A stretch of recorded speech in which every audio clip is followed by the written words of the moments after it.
त्यांना माहिती आहे तो आरोपी कुठे आरोपी कुठे त्यांना माहिती हे जे होते ह्या चाटीच्या हॉस्पिटल ह्याच्यामध्ये तेच दोन निलंबित अधिकारी तेच जे संघ धुरडी खेळले ना तेच आहेत ना हा दुरुडी खेळ चर्चा सुरू आहे. चर्चा झाली की ते पत्रकार परिषद सुद्धा घेतील. आता 1 वर्ष पूर्ण झालं. 1 वर्ष पूर्ण झाल्यानंतर मनोज जरांगे पाटील असतील किंवा देशमुख कुटुंबीय ते महाजन पोलीस कोणी केला आणि त्या दुसऱ्या PI ला वाचवलंय नेमकं काय बोललं यांना सगळं माहिती आहे. त्यांना लोकेशन माहित होतं, त्यांना ते काय प्रकारे माहित होता. आणि गंभीरची गोष्ट म्हणजे गावामध्ये वातावरण की जे DYSP होते कमलेश मीना शोकाचं वातावरण आणि त्यांच्यासोबत एक LCBचा अधिकारी हे ते टोल नाक्याहून गेले. त्यांची गाडी चर्चा झाली की आता हा बेदम मारहाण करतोय. त्यांना लोकेशन माहित होतं पण हे गेले पोलीस स्टेशनला आणि रेस्ट हाऊसला गेले त्यांच्या रूमवर. त्यांना नंतर हे झाल्यानंतरच हे परत आले 10-11 वाजता. तुम्ही आल्याच्या नंतर काही वेळाने म्हणजे मी माहिती घेतली त्याची डीपमध्ये. मागच्या वर्षभरापासून हे वातावरण ह्यांना माहित होतं आणि हे प्रकार वारंवार झाले. तर आता ह्या लोकांनी संतोष अण्णाला नेलं त्याच्यात त्यांचा मृत्यू झाला पण ह्यांनी गंभीररित्या जखमी करून खूप लोकांना ह्यांनी मारलेलं आणि परत मग विनयभंगाचे गुन्हे त्याच्यावरच कुठेतरी महिलेकडे न्यायचे असे प्रकार. पण ह्याचा कुठंही तपास झाला नाही आणि त्याची वेगळी तपासून तो डॉक्टर वायबशी आहे, तो इथला हरामखोर बालाजी तांदळे. मी एकदम गांभीर्यानं बोलतो सगळ्या मीडियासमोर. अशा लोकांनी आरोपी फरार शोधण्याच्या नावाखाली आरोपी फरार केले. ह्या लोकांना काहीच पनिशमेंट मिळाली नाही. उलट हे जे खुनाची सुपारी देते, जे कटकारस्थान करते, ह्या लोकांचा दुग्ध अभिषेक केला ह्यांनी मागच्या 1-1.5 महिन्यामध्ये. मग ह्याच्यावर बघितलं पाहिजे SP साहेबांनी, पोलीस यंत्रणेने. आणि ह्यांना जरब मिळाला नाही म्हणून ह्यांना नवीन संकल्पना सुचायला लागल्यात घातपाताच्या म्हणा किंवा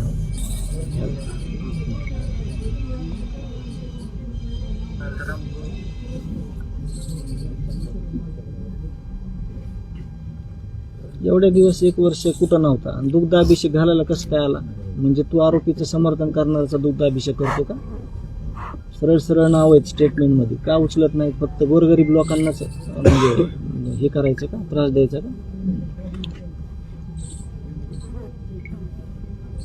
आपल्याला कृष्णा आंधळेवर भूमिका घ्यावी लागते की तो तिथं त्या अधिकाऱ्यांना ताब्यात घेतलं ह्यांनी दादा की हे 100% सापडते. तुम्ही कसं काय फिरत होतात 307च्या गुन्हेगारासोबत? तुम्ही खुलेआम मिटिंग घेतात. अजितदादांना पण गांभीर्यानं घेतलं पाहिजे. त्यांच्या ऑफिसमध्ये मिटिंग झालेली, त्याचे व्हिडिओ बाहेर आलेले. दिवस इतका भयान होता म्हणजे शब्दात वर्णन करणं किंवा गोष्टी मांडणं एवढं अवघड आहे. त्या गोष्टी एवढ्या म्हणजे वेदनादायी आहे. परंतु याच्या प्रक्रियेमध्ये सुरुवात झालेली या गोष्टीमध्ये आमच्या पाठीवर हे आहेत निगाडा हे आत्तापर्यंत ठीक आहे. परंतु त्याच्यानंतर पण दादा तुम्ही आम्हाला कायमस्वरूपी हा एक भाऊ ह्या नात्यानं तुम्हाला सांगतो, त्याचा जीव जरी गेला तरी ह्या लोकांना कुठंही सुटू न देण्याचा प्रयत्न 100% माझा आणि गावाचा असणार आहे. आणि जे आत्तापर्यंत आपण लढलो त्याच पद्धतीनं पुढे देखील अशीच लढाई चालू राहील. ही जी सामाजिक पोकळी तयार झालेली आहे गावात कुटुंबात ही कधीच भरून येणारी नाही.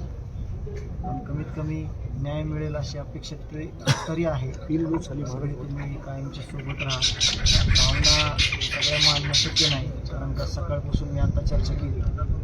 आई मोठ्याने हंबरडा फोडत आहे, कोणाच्या चेहऱ्याकडे बघू वाटत नाही किंवा ज्या वेदना आहेत त्या जास्तीत जास्त वाढतच चालल्यात की नेमकं आई सकाळीच बोलत होती 1 वर्ष झालं वाटते कधीतरी कुठून तरी म्हणजे तुझा भाऊ येईल पण आज देखील कुठं दिसत नाही.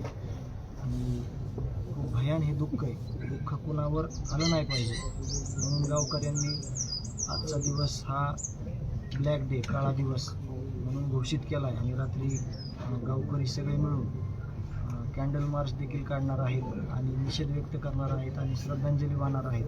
परंतु मी म्हणतो ज्या दिवशी ह्या सगळ्या आरोपींना फाशीची शिक्षा होईल, ज्या दिवशी हे सगळे आरोपी फासावर लटकतील त्या दिवशीच संतोष अण्णांना माझ्या भावाला श्रद्धांजली असेल.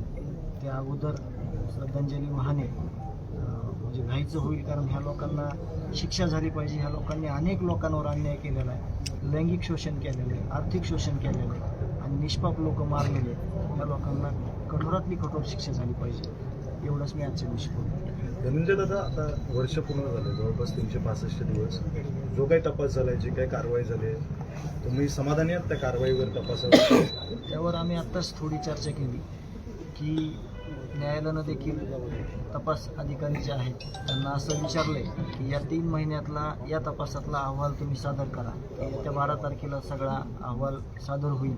त्याच्यातून आपल्या सगळ्यांना कळेल की जो फरार आरोपी आहे तो कुठं आहे, कशा पद्धतीनं फरार झालेला आहे आणि त्याची सगळी माहिती आपल्याला या 12 तारखेला जे CID SITचे अधिकारी आहेत ते नक्कीच न्यायालयात सादर करतील आणि ते सगळं आपल्याला कळेल. आणि विषय समाधानाचा असा आहे की या लोकांना जोपर्यंत फाशी होत नाही, त्यांच्या वाईट कृत्याचं ज्यावेळेस त्यांना शिक्षा होत नाही तोपर्यंत हा विषय देखील आपल्याला बोलणं चुकीचं आहे की समाधान हा विषय, कारण त्यांनी एका निष्पाप माणसाला संपवलं.